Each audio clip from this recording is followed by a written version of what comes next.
Captain Midnight.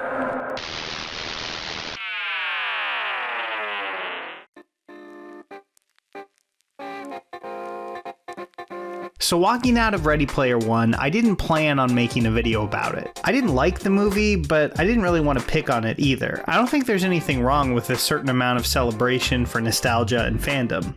I mean, this channel indulges in a little nostalgia almost every video, so, you know, who am I to judge? But the more I thought about it, the more that one particular scene really got under my skin. Maybe you remember it, but I wouldn't be surprised if you didn't because it's really easy to miss. It's when the character Samantha breaks into the villain's VR rig and takes a look at his files.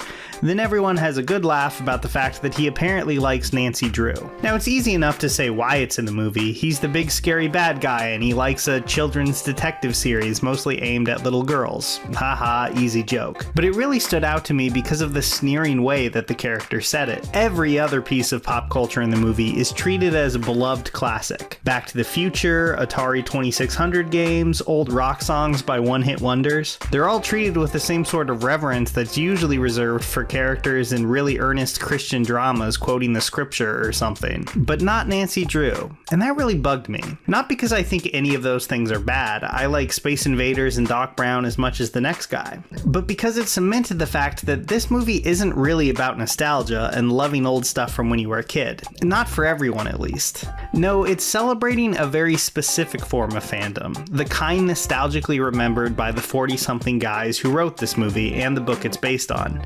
Oh, and all the modern geek culture stuff that Warner Brothers could get the rights to.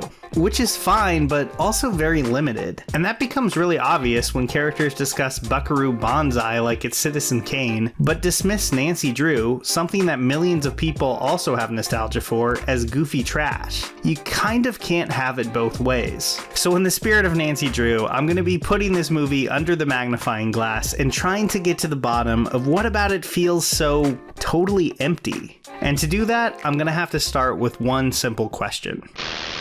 Okay, Atari, let's see your best pitch. Why did Steven Spielberg want to make this movie?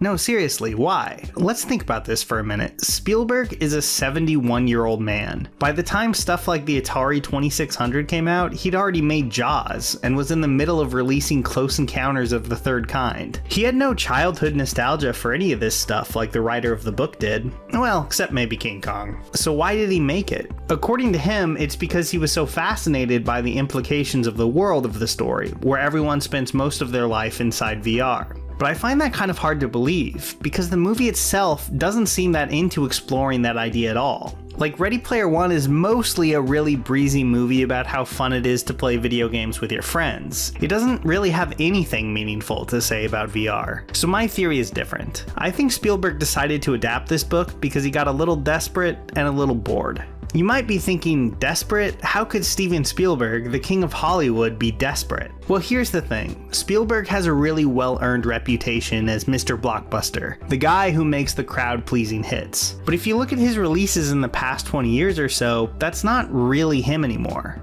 He's made good movies, definitely. Stuff like Bridge of Spies and Lincoln are very good-looking, well-crafted movies, and more entertaining than they're sometimes given credit for. But the light and fun blockbusters? I just don't think he has that much interest in them anymore. Movies like Minority Report and War of the Worlds are big sci-fi movies, sure, but they're also very dark and have this really paranoid, downer, post-9/11 feel to them. Which works, I actually really like both those movies. But when he tries to recapture the old magic of Spielberg, Raiders, E.T., that kind of thing, you get this, and this. He keeps trying to make the movies that his 30-year-old self would make, but I'm just not sure that he can. Then there's the boredom. To some extent, at least with his bigger movies, I think Spielberg has tragically caught a case of Cameron disease, where skilled and successful directors get so invested in the tech side of filmmaking that they treat almost everything else as an afterthought. Symptoms include protagonists who are the least interesting part of their own movie. All the signs are there. I mean, he even keeps saying he's gonna make another CGI 1010, a sequel to a movie that almost no one cared about, and a film he made with another man diagnosed with Cameron disease, Peter Jackson.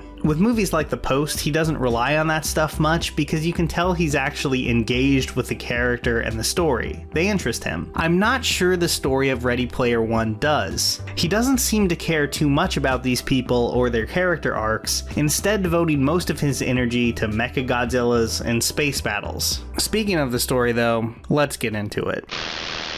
Chucky. Nobody believes you about Chucky.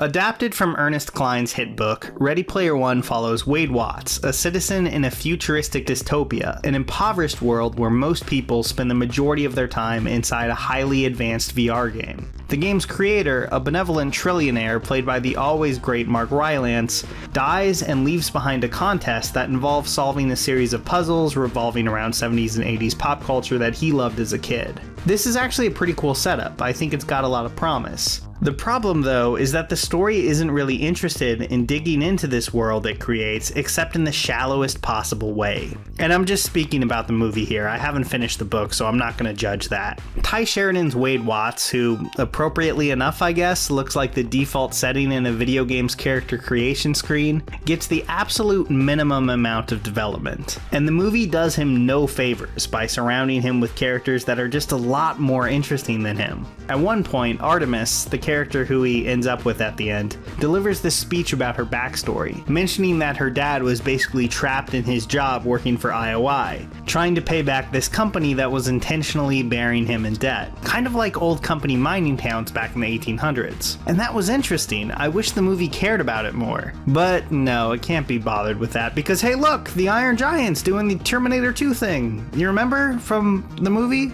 Terminator 2? People liked that. Ugh. Sadly, this philosophy is present throughout the whole movie.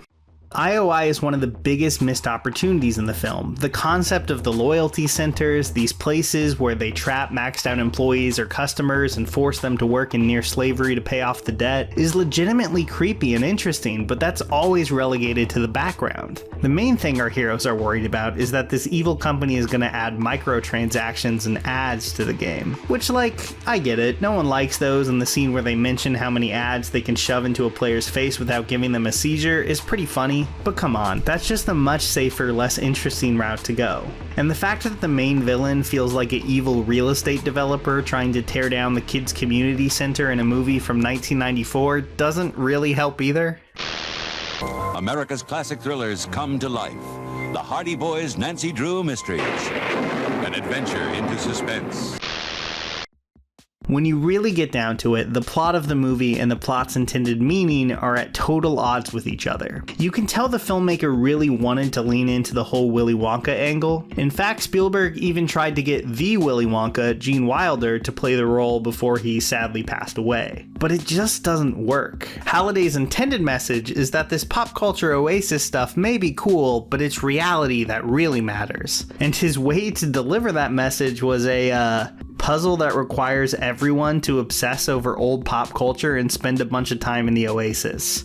Like, I'm not really sure he thought this one through. And in the end, after all the world building, the millions spent on special effects, and the interesting questions about VR that are raised in the first act, what does it all add up to? The hero getting rich, getting the girl, and a gentle little message that, hey, going outside every once in a while is a good time too. Really? That's it? The guy who directed Minority Report, one of the smartest and most forward-thinking sci-fi films of the past few decades that tackled technology and asked questions about privacy and free will in a digital world, is willing to settle for a story whose purpose could be summed up by one of those little prompts that used to pop up on the Wii telling you to maybe step away from the virtual tennis for a few minutes and take a break.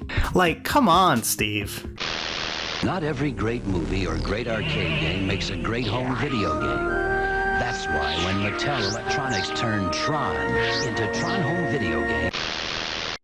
Now maybe I'm being too harsh on this movie. I know a lot of people will probably say, oh, it's just fun, turn your brain off and watch some well done action. But here's the thing, this is Spielberg. He's made Raiders of the Lost Ark, Jaws, The Last Crusade, great popcorn movies that don't pander to their audience or talk down to it. Ready Player One, on the other hand, seems like the work of a man who doesn't want to make those kinds of movies, but knows that's what's expected of him. Every forced reference, strained joke, and all too convenient payoff feels like Spielberg desperately looking to the audience and going, "This is what you guys want, right?